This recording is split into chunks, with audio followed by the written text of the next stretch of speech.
साथियों, संवेदनशीलता के बिना गुड गवर्नेंस की कल्पना नहीं कर सकते। हमारे यहां 110 से अधिक जिले ऐसे थे जिन्हें पिछड़ा मानकर अपने हाल पर छोड़ दिया गया था। कहा जाता था क्योंकि 110 जिले पिछड़े हैं इसलिए देश भी पिछड़ा रहेगा। जब किसी अफसर को पनिशमेंट पोस्टिंग देनी होती थी तो इन जिलों में भेजा जाता था।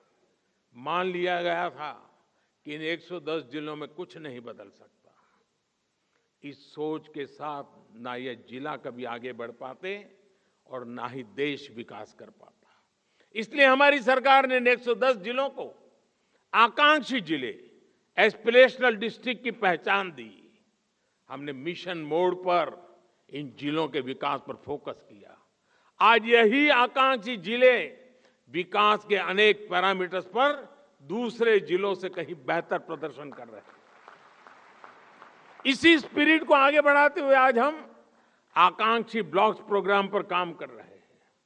साथियों, जब सोच और अप्रोच बदलती है तो परिणाम भी मिलते हैं।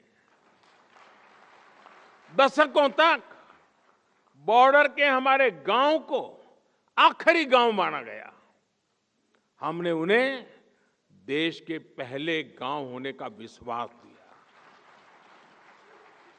हमने सीमावर्ती गांवों में वाइब्रेंट विलेज योजना शुरू की। आज सरकार के अधिकारी, मंत्री वहां जा रहे हैं, लोगों से मिल रहे हैं।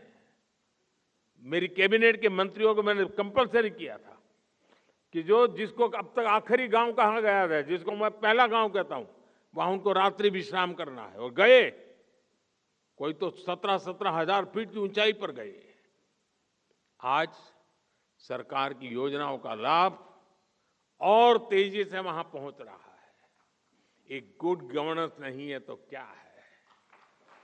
आज देश में कोई भी दुखद हादसा हो, कोई आपदा हो, सरकार तेज गति से राहत और बचाव में जुट जाती है।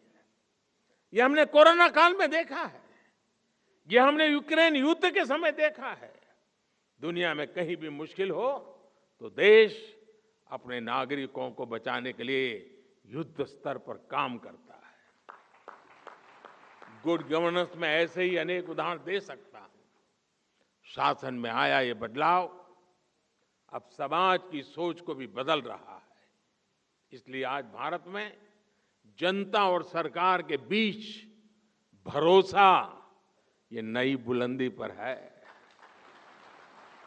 यही भरोसा देश के आत्मविश्वास में झलक रहा है और यही आत्मविश्वास आजादी के अमृत काल में विकसित भारत के निर्माण की ऊर्जा बन रहा है।